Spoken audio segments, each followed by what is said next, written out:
Descent into the Maelstrom by Edgar Allan Poe. The ways of God in nature, as in providence, are not as our ways, nor are the models that we frame any way commensurate to the vastness, profundity, and unsearchableness of his works, which have a depth in them greater than the well of Democritus. Joseph Glanville. We had now reached the summit of the loftiest crag. For some minutes the old man seemed too much exhausted to speak. "Not long ago," said he at length, "and I could have guided you on this route, as well as the youngest of my sons. But about 3 years past, there happened to me an event such as never happened to mortal man, or at least such as no man ever survived to tell of, and the 6 hours of deadly terror which I then endured have broken me up body and soul. You suppose me a very old man, but I am not. It took less than a single day to change these hairs from a jetty black to white, to weaken my limbs, and to unstring my nerves, so that I tremble at the least exertion, and am frightened at a shadow. Do you know I can scarcely look over this little cliff without getting giddy? The little cliff upon whose edge he had so carelessly thrown himself down to rest that the weightier portion of his body hung over it, while he was only kept from falling by the tenure of his elbow on its extreme and slippery edge.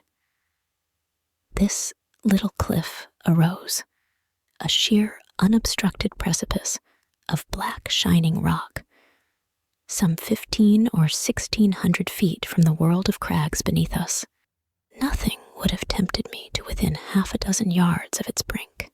In truth, so deeply was I excited by the perilous position of my companion, that I fell at full length upon the ground, clung to the shrubs around me, and dared not even glance upward at the sky, while I struggled in vain to divest myself of the idea that the very foundations of the mountain were in danger from the fury of the winds. It was long before I could reason myself into sufficient courage to sit up and look out into the distance. "You must get over these fancies," said the guide, "for I have brought you here that you might have the best possible view of the scene of that event I mentioned, and to tell you the whole story with the spot just under your eye. We are now," he continued, in that particularizing manner which distinguished him, "we are now close upon the Norwegian coast, in the 68th degree of latitude, in the great province of Nordland, and in the dreary district of Lofoden. The mountain upon whose top we sit is Helseggen the Cloudy. Now raise yourself up a little higher hold onto the grass, if you feel giddy, so, and look out, beyond the belt of vapor beneath us, into the sea." I looked dizzily, and beheld a wide expanse of ocean, whose waters wore so inky a hue as to bring at once to my mind the Nubian geographer's account of the Mare Tenebrarum, a panorama more deplorably desolate no human imagination can conceive. To the right and left, as far as the eye could reach, there lay outstretched, like ramparts of the world, lines of horridly black and beetling cliff, whose character of gloom was but the more forcibly illustrated by the surf which reared high up against its white and ghastly crest, howling and shrieking forever. Just opposite the promontory upon whose apex we were placed, and at a distance of some 5 or 6 miles out at sea, there was visible a small, bleak-looking island, or, more properly, its position was discernible through the wilderness of surge in which it was enveloped. About 2 miles nearer the land, arose another of smaller size, hideously craggy and barren, and encompassed at various intervals by a cluster of dark rocks. The appearance of the ocean, in the space between the more distant island and the shore, had something very unusual about it, although, at the time, so strong a gale was blowing landward that a brig in the remote offing lay to under a double-reefed trysail and constantly plunged her whole hull out of sight. Still, there was here nothing like a regular swell, but only a short, quick, angry cross-dashing of water in every direction, as well in the teeth of the wind as otherwise. Of foam there was little except in the immediate vicinity of the rocks. The island in the distance, resumed the old man, is called by the Norwegians Vurg. The one midway is Moscow, that a mile to the northward is Ambaaren. Yonder are Islesen, Hotholm, Kildhelm, Swarven, and Buckholm.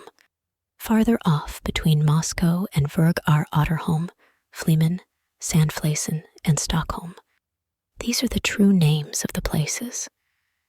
But why it has been thought necessary to name them at all is more than either you or I can understand. Do you hear anything? Do you see any change in the water? We had now been about 10 minutes upon the top of Helseggen, to which we had ascended from the interior of Lofoten, so that we had caught no glimpse of the sea until it had burst upon us from the summit. As the old man spoke, I became aware of a loud and gradually increasing sound, like the moaning of a vast herd of buffaloes upon an American prairie. And at the same moment, I perceived that what seamen term the chopping character of the ocean beneath us was rapidly changing into a current which set to the eastward. Even while I gazed, this current acquired a monstrous velocity. Each moment added to its speed to its headlong impetuosity. In 5 minutes, the whole sea, as far as Vurg, was lashed into ungovernable fury. But it was between Moscow and the coast that the main uproar held its sway. Here, the vast bed of the waters, seamed and scarred into 1,000 conflicting channels, burst suddenly into frenzied convulsion, heaving, boiling, hissing, gyrating in gigantic and innumerable vortices, and all whirling and plunging on to the eastward with a rapidity which water never elsewhere assumes except in precipitous descents. In a few minutes more, there came over the scene another radical alteration. The general surface grew somewhat more smooth, and the whirlpools, one by one, disappeared, while prodigious streaks of foam became apparent where none had been seen before. These streaks, at length, spreading out to a great distance and entering into combination, took unto themselves the giratory motion of the subsided vortices, and seemed to form the germ of another more vast. Suddenly, very suddenly, this assumed a distinct and definite existence in a circle of more than a mile in diameter. The edge of the whirl was represented by a broad belt of gleaming spray, but no particle of this slipped into the mouth of the terrific funnel, whose interior, as far as the eye could fathom it, was a smooth, shining, and jet-black wall of water, inclined to the horizon at an angle of some 45 degrees, speeding dizzily round and round with a swaying and sweltering motion, and sending forth to the winds an appalling voice, half shriek, half roar, such as not even the mighty cataract of Niagara ever lifts up in its agony to heaven. The mountain trembled to its very base, and the rock rocked. I threw myself upon my face and clung to the scant herbage in an excess of nervous agitation. "This," said I at length to the old man, "this can be nothing else than the great whirlpool of the Maelstrom." "So it is sometimes termed," said he. "We Norwegians call it the Moskostrom, from the island of Moscow in the Midway." The ordinary accounts of this vortex had by no means prepared me for what I saw. That of Jonas Ramus, which is perhaps the most circumstantial of any, cannot impart the faintest conception either of the magnificence, or of the horror of the scene, or of the wild, bewildering sense of the novel which confounds the beholder. I am not sure from what point of view the writer in question surveyed it, nor at what time, but it could neither have been from the summit of Helseggen, nor during a storm. There are some passages of his description, nevertheless, which may be quoted for their details, although their effect is exceedingly feeble in conveying an impression of the spectacle. "Between Lofoden and Moscow," he says, "the depth of the water is between 36 and 40 fathoms. But on the other side, toward Vurg, this depth decreases so as not to afford a convenient passage for a vessel, without the risk of splitting on the rocks, which happens even in the calmest weather. When it is flood, the stream runs up the country between Lofoden and Moscow with a boisterous rapidity, but the roar of its impetuous ebb to the sea is scarce equaled by the loudest and most dreadful cataracts, the noise being heard several leagues off, and the vortices or pits are of such an extent and depth that if a ship comes within its attraction, it is inevitably absorbed and carried down to the bottom, and they're beat to pieces against the rocks, and when the water relaxes, the fragments thereof are thrown up again. But these intervals of tranquility are only at the turn of the ebb and flood, and in calm weather, and last but a quarter of an hour, its violence gradually returning. When the stream is most boisterous, and its fury heightened by a storm, it is dangerous to come within a Norway mile of it. Boats, yachts, and ships have been carried away by not guarding against it before they were within its reach. It likewise happens frequently that whales come too near the stream and are overpowered by its violence, and then it is impossible to describe their howlings and bellowings in their fruitless struggles to disengage themselves. A bear once, attempting to swim from Lofoden to Moscow, was caught by the stream and borne down, while he roared terribly so as to be heard on shore. Large stalks of firs and pine trees, after being absorbed by the current, rise again broken and torn to such a degree as if bristles grew upon them. This plainly shows the bottom to consist of craggy rocks, among which they are whirled to and fro. This stream is regulated by the flux and reflux of the sea, it being constantly high and low water every 6 hours.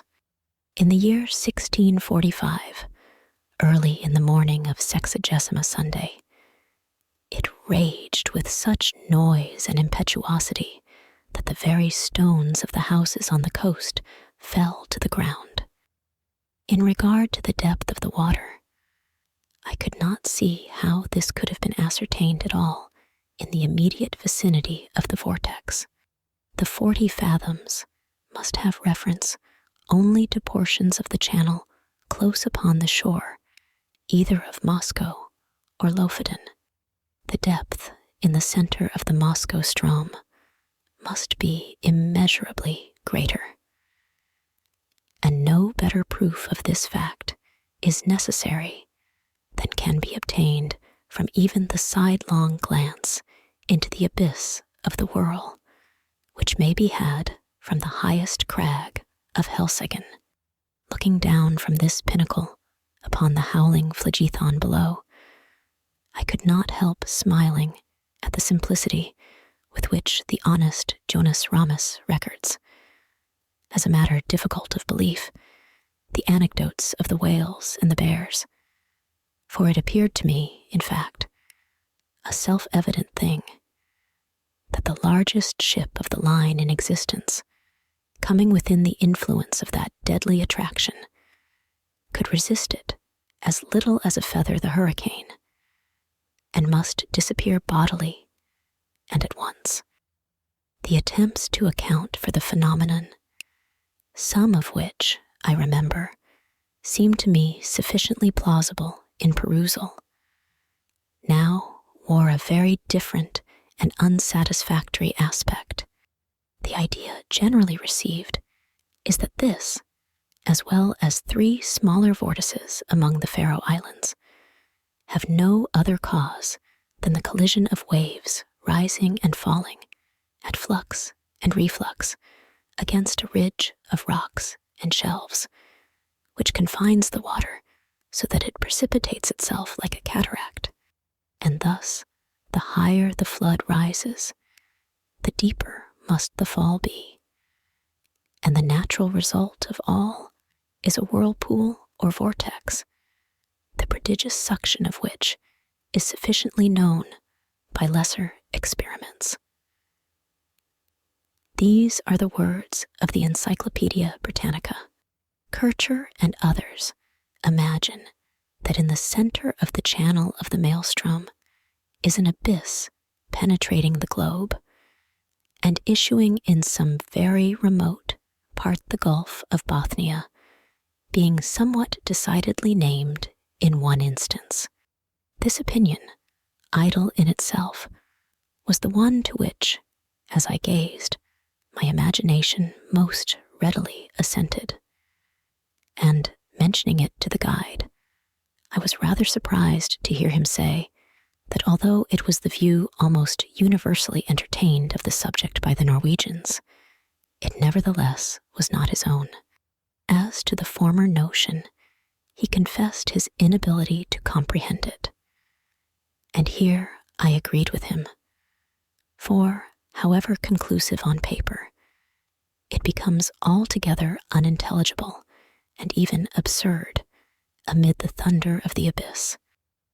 "You have had a good look at the whirl now," said the old man, "and if you will creep round this crag so as to get in its lee and deaden the roar of the water, I will tell you a story that will convince you I ought to know something of the Moscow Strom." I placed myself as desired, and he proceeded. Myself and my 2 brothers once owned a schooner-rigged smack of about 70 tons burthen, with which we were in the habit of fishing among the islands beyond Moscow, nearly to Vurg. In all violent eddies at sea, there is good fishing, at proper opportunities, if one has only the courage to attempt it. But among the whole of the Lofoten coastmen, we 3 were the only ones who made a regular business of going out to the islands, as I tell you. The usual grounds are a great way lower down to the southward. There fish can be got at all hours, without much risk, and therefore these places are preferred. The choice spots over here among the rocks, however, not only yield the finest variety, but in far greater abundance, so that we often got in a single day what the more timid of the craft could not scrape together in a week. In fact, we made it a matter of desperate speculation, the risk of life standing instead of labor, and courage answering for capital. We kept the smack in a cove about 5 miles higher up the coast than this, and it was our practice, in fine weather, to take advantage of the 15-minute slack to push across the main channel of the Maelstrom, far above the pool, and then drop down upon anchorage somewhere near Otterholm or Sandflesen, where the eddies are not so violent as elsewhere. Here we used to remain until nearly time for slack water again, when we weighed and made for home. We never set out upon this expedition without a steady side wind for going and coming one that we felt sure would not fail us before our return, and we seldom made a miscalculation upon this point. Twice, during 6 years, we were forced to stay all night at anchor on account of a dead calm, which is a rare thing indeed just about here. And once we had to remain on the grounds nearly a week, starving to death, owing to a gale which blew up shortly after our arrival and made the channel too boisterous to be thought of. Upon this occasion, we should have been driven out to sea in spite of everything, for the whirlpools threw us round and round so violently that at length we fouled our anchor and dragged it. If it had not been that we drifted into one of the innumerable cross-currents here today and gone tomorrow, which drove us under the lee of Flyman, where by good luck we brought up, I could not tell you the 20th part of the difficulties we encountered on the grounds. It is a bad spot to be in, even in good weather, but we made shift always to run the gauntlet of the Maelstrom itself without accident, although at times my heart has been in my mouth when we happened to be a minute or so behind or before the slack. The wind sometimes was not as strong as we thought it at starting, and then we made rather less way than we could wish, while the current rendered the smack unmanageable. My eldest brother had a son 18 years old, and I had 2 stout boys of my own. These would have been of great assistance at such times in using the sweeps, as well as afterward in fishing. But somehow, although we ran the risk ourselves, we had not the heart to let the young ones get into the danger, for, after all is said and done, it was a horrible danger, and that is the truth. It is now within a few days of 3 years since what I am going to tell you occurred. It was on the 10th day of July, 18, a day which the people of this part of the world will never forget, for it was one in which blew the most terrible hurricane that ever came out of the heavens. And yet, all the morning, and indeed until late in the afternoon, there was a gentle and steady breeze from the southwest, while the sun shone brightly, so that the oldest seaman among us could not have foreseen what was to follow. The 3 of us, my 2 brothers and myself, had crossed over to the islands about 2:00 p.m. and had soon nearly loaded the smack with fine fish, which, we all remarked, were more plenty that day than we had ever known them. It was just 7 by my watch when we weighed and started for home, so as to make the worst of the Strom at slack water, which we knew would be at 8. We set out with a fresh wind on our starboard quarter, and for some time spanked along at a great rate, never dreaming of danger. For indeed, we saw not the slightest reason to apprehend it. All at once we were taken aback by a breeze from over Helseggen. This was most unusual, something that had never happened to us before, and I began to feel a little uneasy, without exactly knowing why. We put the boat on the wind, but could make no headway at all for the eddies, and I was upon the point of proposing to return to the anchorage, when, looking astern, we saw the whole horizon covered with a singular copper-colored cloud that rose with the most amazing velocity. In the meantime, the breeze that had headed us off fell away, and we were dead becalmed, drifting about in every direction. This state of things, however, did not last long enough to give us time to think about it. In less than a minute, the storm was upon us. In less than 2, the sky was entirely overcast. And what with this and the driving spray, it became suddenly so dark that we could not see each other in the smack. Such a hurricane as then blew it is folly to attempt describing. The oldest seaman in Norway never experienced anything like it. We had let our sails go by the run before it cleverly took us. But at the first puff, both our masts went by the board as if they had been sawed off the mainmast, taking with it my youngest brother, who had lashed himself to it for safety. Our boat was the lightest feather of a thing that ever sat upon water. It had a complete flush deck, with only a small hatch near the bow. And this hatch it had always been our custom to batten down when about to cross the Strom, by way of precaution against the chopping seas. But for this circumstance, we should have foundered at once, for we lay entirely buried for some moments. How my elder brother escaped destruction I cannot say, for I never had an opportunity of ascertaining. For my part, as soon as I had let the foresail run, I threw myself flat on deck, with my feet against the narrow gunwale of the bow, and with my hands grasping a ring-bolt near the foot of the foremast. It was mere instinct that prompted me to do this, which was undoubtedly the very best thing I could have done, for I was too much flurried to think. For some moments we were completely deluged, as I say, and all this time I held my breath and clung to the bolt.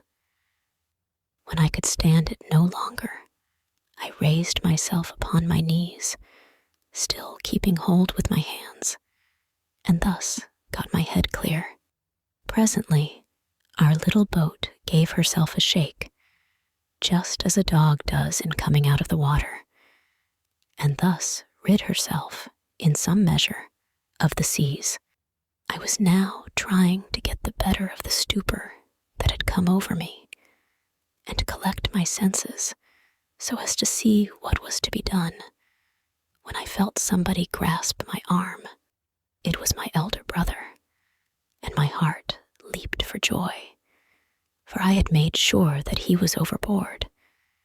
But the next moment, all this joy was turned into horror, for he put his mouth close to my ear and screamed out the word Maelstrom.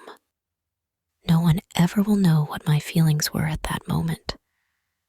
I shook from head to foot, as if I had had the most violent fit of the ague. I knew what he meant by that one word well enough. I knew what he wished to make me understand. With the wind that now drove us on, we were bound for the whirl of the Strom, and nothing could save us. You perceive that in crossing the Strom channel, we always went a long way up above the whirl, even in the calmest weather, and then had to wait and watch carefully for the slack. But now we were driving right upon the pool itself, and in such a hurricane as this. To be sure, I thought, we shall get there just about the slack. There is some little hope in that. But in the next moment, I cursed myself for being so great a fool as to dream of hope at all. I knew very well that we were doomed, had we been 10 times a 90-gun ship. By this time, the first fury of the tempest had spent itself, or perhaps we did not feel it so much as we scudded before it. But at all events, the seas, which at first had been kept down by the wind and lay flat and frothing, now got up into absolute mountains. A singular change, too, had come over the heavens.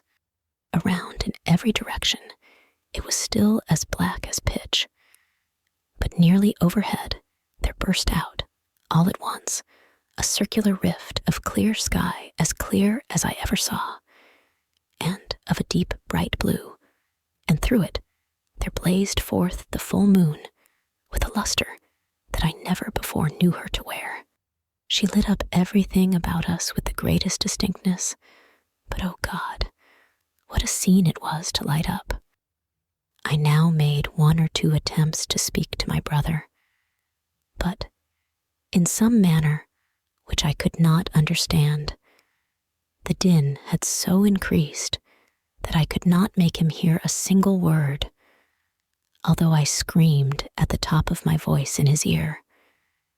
Presently he shook his head, looking as pale as death, and held up one of his fingers as if to say, "Listen." At first I could not make out what he meant, but soon a hideous thought flashed upon me. I dragged my watch from its fob. It was not going. I glanced at its face by the moonlight, and then burst into tears as I flung it far away into the ocean. It had run down at 7 o'clock. We were behind the time of the slack, and the whirl of the Strom was in full fury. When a boat is well built, properly trimmed, and not deep laden, the waves in a strong gale, when she is going large, seem always to slip from beneath her, which appears very strange to a landsman. And this is what is called riding in sea phrase.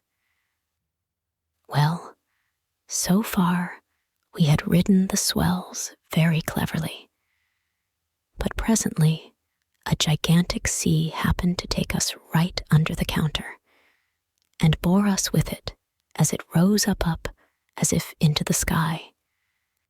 I would not have believed that any wave could rise so high, and then down we came with a sweep, a slide, and a plunge that made me feel sick and dizzy, as if I was falling from some lofty mountaintop in a dream. But while we were up, I had thrown a quick glance around, and that one glance was all sufficient. I saw our exact position in an instant. The Moscow Strom Whirlpool was about 1/4 of a mile dead ahead, but no more like the everyday Moscow Strom than the whirl as you now see it is like a mill race. If I had not known where we were and what we had to expect, I should not have recognized the place at all. As it was, I involuntarily closed my eyes in horror. The lids clenched themselves together, as if in a spasm. It could not have been more than 2 minutes afterward until we suddenly felt the waves subside and were enveloped in foam. The boat made a sharp half-turn to larboard, and then shot off in its new direction like a thunderbolt. At the same moment, the roaring noise of the water was completely drowned in a kind of shrill shriek, such a sound as you might imagine given out by the waste pipes of many thousand steam vessels, letting off their steam all together. We were now in the belt of surf that always surrounds the whirl. And I thought, of course, that another moment would plunge us into the abyss, down which we could only see indistinctly on account of the amazing velocity with which we were borne along. The boat did not seem to sink into the water at all, but to skim like an air bubble upon the surface of the surge. Her starboard side was next the whirl, and on the larboard arose the world of ocean we had left. It stood like a huge writhing wall between us and the horizon. It may appear strange, but now, when we were in the very jaws of the gulf, I felt more composed than when we were only approaching it. Having made up my mind to hope no more, I got rid of a great deal of that terror which unmanned me at first. I suppose it was despair that strung my nerves. It may look like boasting, but what I tell you is truth. I began to reflect how magnificent a thing it was to die in such a manner, and how foolish it was in me to think of so paltry a consideration as my own individual life, in view of so wonderful a manifestation of God's power. I do believe that I blushed with shame when this idea crossed my mind. After a little while, I became possessed with the keenest curiosity about the whirl itself. I positively felt a wish to explore its depths, even at the sacrifice I was going to make.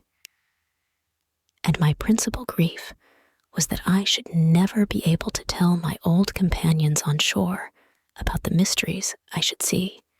These, no doubt, were singular fancies to occupy a man's mind in such extremity. And I have often thought since that the revolutions of the boat around the pool might have rendered me a little light-headed. There was another circumstance which tended to restore my self-possession, and this was the cessation of the wind, which could not reach us in our present situation. For, as you saw yourself, the belt of surf is considerably lower than the general bed of the ocean. And this latter now towered above us, a high, black, mountainous ridge. If you have never been at sea in a heavy gale, you can form no idea of the confusion of mind occasioned by the wind and spray together. They blind, deafen, and strangle you, and take away all power of action or reflection. But we were now, in a great measure, rid of these annoyances, just as death-condemned felons in prison are allowed petty indulgences, forbidden them while their doom is yet uncertain. How often we made the circuit of the belt, it is impossible to say.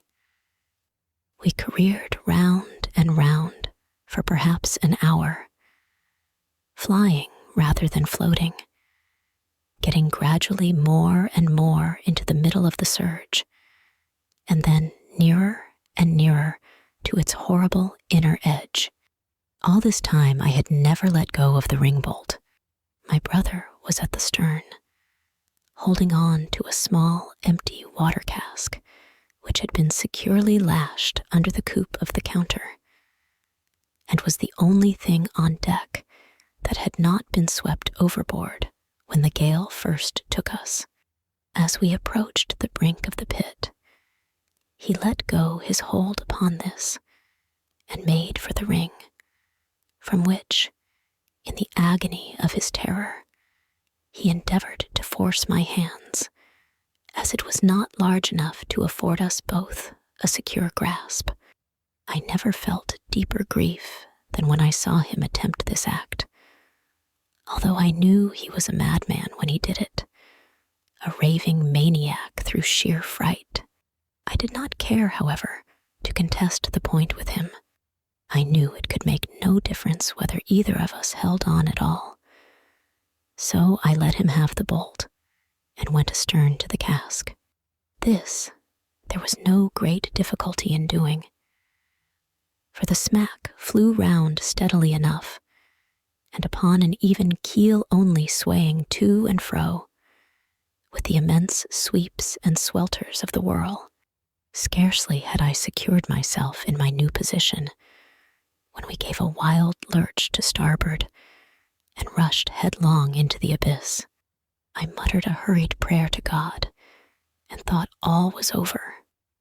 As I felt the sickening sweep of the descent, I had instinctively tightened my hold upon the barrel and closed my eyes. For some seconds, I dared not open them while I expected instant destruction. and wondered that I was not already in my death struggles with the water. But moment after moment elapsed. I still lived.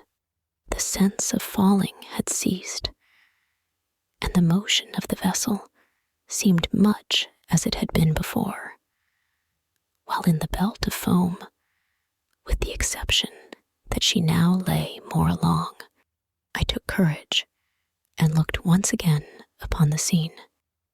Never shall I forget the sensations of awe, horror, and admiration with which I gazed about me. The boat appeared to be hanging, as if by magic, midway down, upon the interior surface of a funnel vast in circumference, prodigious in depth, and whose perfectly smooth sides might have been mistaken for ebony, but for the bewildering rapidity with which they spun around, and for the gleaming and ghastly radiance they shot forth, as the rays of the full moon, from that circular rift amid the clouds which I have already described, streamed in a flood of golden glory along the black walls, and far away down into the inmost recesses of the abyss. At first, I was too much confused to observe anything accurately. The general burst of terrific grandeur was all that I beheld. When I recovered myself a little, however, my gaze fell instinctively downward. In this direction, I was able to obtain an unobstructed view from the manner in which the smack hung on the inclined surface of the pool. She was quite upon an even keel. That is to say, her deck lay in a plane parallel with that of the water, but this latter sloped at an angle of more than 45 degrees, so that we seemed to be lying upon our beam ends. I could not help observing, nevertheless, that I had scarcely more difficulty in maintaining my hold and footing in this situation than if we had been upon a dead level. And this, I suppose, was owing to the speed at which we revolved. The rays of the moon seemed to search the very bottom of the profound gulf, but still I could make out nothing distinctly, on account of a thick mist in which everything there was enveloped, and over which there hung a magnificent rainbow, like that narrow and tottering bridge which Mussulmans say is the only pathway between time and eternity. This mist, or spray, was no doubt occasioned by the clashing of the great walls of the funnel, as they all met together at the bottom. But the yell that went up to the heavens from out of that mist, I dare not attempt to describe. Our first slide into the abyss itself, from the belt of foam above, had carried us a great distance down the slope, but our farther descent was by no means proportionate. Round and round we swept not with any uniform movement, but in dizzying swings and jerks that sent us sometimes only a few hundred yards, sometimes nearly the complete circuit of the whirl. Our progress downward at each revolution was slow, but very perceptible. Looking about me upon the wide waste of liquid ebony on which we were thus borne, I perceived that our boat was not the only object in the embrace of the whirl. Both above and below us were visible fragments of vessels, large masses of building timber and trunks of trees, with many smaller articles, such as pieces of house furniture, broken boxes, barrels, and staves. I have already described the unnatural curiosity which had taken the place of my original terrors. It appeared to grow upon me as I drew nearer and nearer to my dreadful doom. I now began to watch, with a strange interest, the numerous things that floated in our company. I must have been delirious, for I even sought amusement in speculating upon the relative velocities of their several descents toward the foam below. "This fir tree," I found myself at one time saying, "will certainly be the next thing that takes the awful plunge and disappears." And then I was disappointed to find that the wreck of a Dutch merchant ship overtook it and went down before. At length, after making several guesses of this nature, and being deceived in all this fact, the fact of my invariable miscalculation set me upon a train of reflection that made my limbs again tremble, and my heart beat heavily once more. It was not a new terror that thus affected me, but the dawn of a more exciting hope. This hope arose partly from memory and partly from present observation. I called to mind the great variety of buoyant matter that strewed the coast of Lofoden, having been absorbed and then thrown forth by the Maelstrom. By far, the greater number of the articles were shattered in the most extraordinary way, so chafed and roughened as to have the appearance of being stuck full of splinters. But then I distinctly recollected that there were some of them which were not disfigured at all. Now I could not account for this difference, except by supposing that the roughened fragments were the only ones which had been completely absorbed, that the others had entered the whirl at so late a period of the tide, or, for some reason, had descended so slowly after entering that they did not reach the bottom before the turn of the flood came, or of the ebb, as the case might be. I conceived it possible, in either instance, that they might thus be whirled up again to the level of the ocean, without undergoing the fate of those which had been drawn in more early or absorbed more rapidly. I made also 3 important observations. The first was that, as a general rule, the larger the bodies were, the more rapid their descent. The second, that between 2 masses of equal extent, the one spherical and the other of any other shape, the superiority in speed of descent was with the sphere the third. That between 2 masses of equal size, the one cylindrical and the other of any other shape, the cylinder was absorbed the more slowly. Since my escape, I have had several conversations on this subject with an old schoolmaster of the district, and it was from him that I learned the use of the word cylinder and sphere. He explained to me, although I have forgotten the explanation, how what I observed was, in fact, the natural consequence of the forms of the floating fragments, and showed me how it happened that a cylinder, swimming in a vortex, offered more resistance to its suction, and was drawn in with greater difficulty than an equally bulky body of any form whatever. *1. There was one startling circumstance which went a great way in enforcing these observations and rendering me anxious to turn them to account. And this was that, at every revolution, we passed something like a barrel, or else the yard or the mast of a vessel, while many of these things, which had been on our level when I first opened my eyes upon the wonders of the whirlpool, were now high up above us, and seemed to have moved but little from their original station. I no longer hesitated what to do. I resolved to lash myself securely to the water cask upon which I now held, to cut it loose from the counter, and to throw myself with it into the water. I attracted my brother's attention by signs, pointed to the floating barrels that came near us, and did everything in my power to make him understand what I was about to do.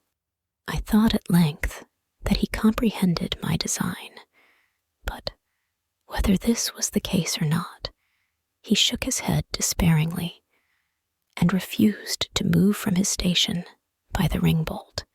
It was impossible to reach him. The emergency admitted of no delay, and so, with a bitter struggle, I resigned him to his fate, fastened myself to the cask by means of the lashings which secured it to the counter, and precipitated myself with it into the sea without another moment's hesitation. The result was precisely what I had hoped it might be. As it is myself who now tell you this tale, as you see that I did escape, and as you are already in possession of the mode in which this escape was effected, and must therefore anticipate all that I have farther to say, I will bring my story quickly to conclusion. It might have been an hour, or thereabout, after my quitting the smack, when, having descended to a vast distance beneath me, it made 3 or 4 wild gyrations in rapid succession, and, bearing my loved brother with it, plunged headlong, at once and forever, into the chaos of foam below. The barrel to which I was attached sunk very little farther than half the distance between the bottom of the gulf and the spot at which.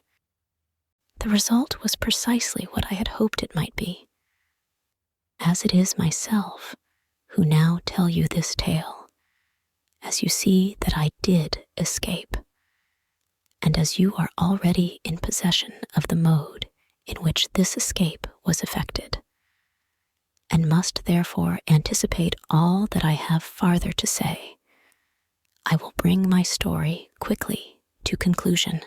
It might have been an hour, or thereabout, after my quitting the smack, when, having descended to a vast distance beneath me, it made 3 or 4 wild gyrations in rapid succession, and, bearing my loved brother with it, plunged headlong, at once and forever, into the chaos of foam below.